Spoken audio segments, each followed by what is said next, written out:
हालिया मरकजी सरकार के जीएसटी बिल को सारी रियासतों के लिए जारी कर देने के बाद रियासती वजीर तेलंगाना आईटी श्री केटीआर ने दिल्ली पहुंचकर मरकजी वजीर खजाना श्री अरुण जेटली से मुलाकात की और जीएसटी बिल के सिलसिले में उनसे तबादले ख्याल किया।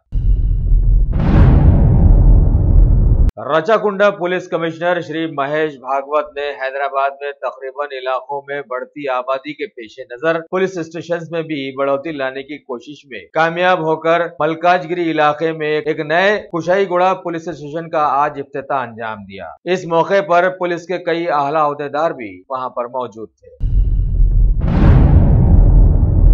हबीबनगर पुलिस स्टेशन के ओहदेदारों ने एक इत्तला पर अफजल सागर के इलाके में धावा करके नकली बादाम का दूध तैयार करने वाले कुछ लोगों को पकड़ा और तकरीबन 2 लाख मालियत के 10,000 नकली बादाम के दूध के बॉटल्स को बरामद कर जब्त कर लिया। ये गिरोह मुख्तलिफ नामों से ये नकली दूध और साथ ही साथ जीरा सोडा बाजार में सप्लाई किया करता था, जो कि सेहत के लिए इंतहाई मुजिर है।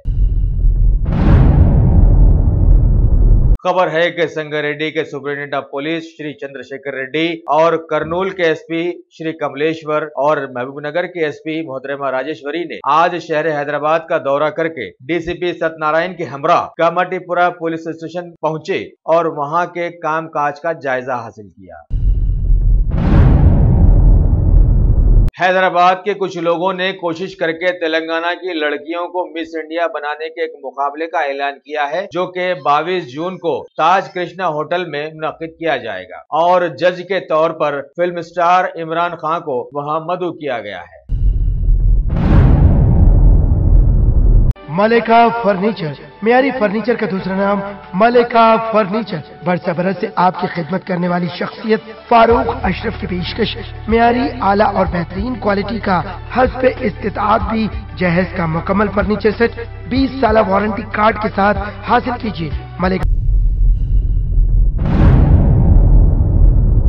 तेलुगु रियासत आंध्र प्रदेश के सीएम श्री चंद्रबाबू नायडू ने अपनी एक बैठक में सारी ही वहां की अपोजिशन को आड़े हाथों लिया और बताया कि पट्टी सीमा प्रोजेक्ट के इफ्तिताह के वक्त भी अपोजिशन ने बहुत ज्यादा शोर शराबा मचाया था, लेकिन अब उसकी कामयाबी पर सभी के जुबानों पर ताले लग गए हैं और देखना है कि इस प्रोजेक्ट के जरिए से आंध्र प्रदेश को कितना फायदा हो रहा है। लिहाजा आगे उन्होंने कहा कि अपोजिशन के शोर शराबे के बावजूद भी वो आंध्र प्रदेश की तरक्की के लिए जुड़े रहेंगे और उनके पुकारे की वो आगे कोई परवाह नहीं करेंगे।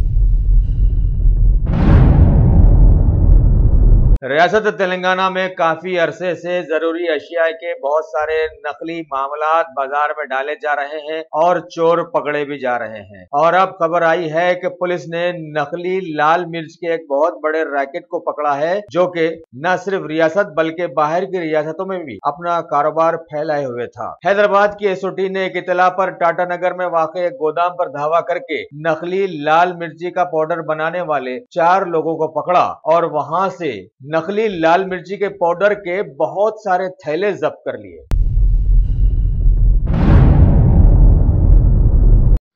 Top selection computers advance technology के दौर में एक जाना पहचाना नाम, एक ही छत के नीचे तमाम सहूलियात से आरास्ता, हर किस्म की सर्विस दस्तयाब, माहिर टेक्नीशियंस की निगरानी में रिपेयर्स की भी सहूलत, इस्तेमाल शुदा मुकम्मल पीसी और लैपटॉप्स 5,6,000 के ऑफर्स में दस्तयाब। अलावा सीसीटीवी कैमरे वगैरह की खिदमत के लिए भी हमसे राब्ता कर सकते हैं। तो फिर सोचना कैसा, आइए और खिदमत का मौका दीजिए। हमारा पता top selection computers, sale service, wholesale and retail, Vijayanagar colony beside Riyan hotel, Hyderabad.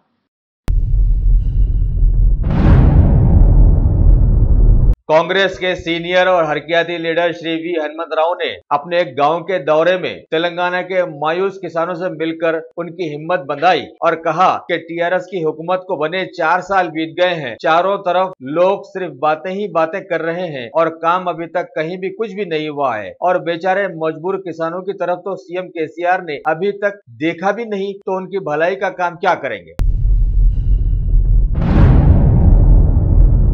Telangana state public service commission ने खबर दी है कि सिविल सर्विसेज के होने वाले इम्तिहानात को मंसूख कर दिया गया है। आगे बताया कि आगे की तारीख का बाद में ऐलान किया जाएगा। हैदराबाद में मुनक़िदा एक तकरीब में अनकरीब सदर जमहूरिया श्री प्रणब मुखर्जी के शरीक होने की खबर जोरों पर थी, लेकिन अब उस खबर की तरदीद आ गई है कि वो हैदराबाद का दौरा नहीं कर सकेगी। जिले महबूबाबाद से खबर है कि एक लाइसेंस के बिना फर्टिलाइजर्स का कारोबार करने वाले शख्स की दुकान पर पुलिस ने धावा किया और एक्सपायरी डेट के बाद भी बेचे जाने वाले फर्टिलाइजर्स को जब्त कर लिया और जांच के लिए उसे लेबोरेटरी भेजा गया है। अब देखना है वो किस तरह का निकलता है। विशाखापट्टनम से खबर है कि गांव से आगे की तालीम हासिल करने के लिए वहां आकर रहने वाले एक नौजवान रमेश ने अपने कमरे में खुदकुशी कर ली है। गांव से उसके माँ बाप लगातार 4 दिनों तक उससे बातचीत करने में नाकाम होने पर उन्होंने पुलिस को इसकी इत्तला दी और पुलिस ने तफ्तीश के तौर पर जब उसका कमरा खोला तो देखा कि उसकी नाश लटकी हुई है। मजीद तहकीकात जारी है। भारत की शान जम्मू और कश्मीर सालों से नामुवाफिक हालात से जूझ रहा है। अब तो वहां के लोग एकदम चुप से हो गए हैं और जो हो रहा है वो सहते ही जा रहे हैं। ऐसे में रियासत सरकार ने नौजवानों में फिजिकल एजुकेशन को बढ़ावा देने की शुरुआत की बात बताई है। सालों से वहां के रहने बसने वाले दहशतगर्दों का शिकार बने हैं और अपने हक के बुनियादी सहूलतें भी हासिल नहीं कर पाए हैं, लेकिन सरकार ने बताया कि उसने वहां के लोगों के दर्द को समझा है और उनका हक दिलाने में वो लगी हुई है। मरकजी सरकार ने खबर दी है कि पीएम मोदी 2 दिनों के लिए लखनऊ के दौरे पर जाकर वहां पर मरकजी सरकार के एक इंस्टीट्यूट का इफ्तिताह करने वाले हैं। वेस्ट बंगाल के सयाहती मुकाम दार्जिलिंग में जीएमएम के बंद के दौरान 8वें दिन भी वहां के हालात में तनाव देखा गया। हालिया जीएमएम के मुजाहिरों के दौरान एक आदमी की मौत ने इतना तनाव फैलाया है। खबर है कि सयाहों की बहुत बड़ी तादाद भी अभी तक वहां पर फंसी हुई है। हुकूमत ने सारे हालात की तफसीलात मरकजी सरकार को रवाना कर दी है।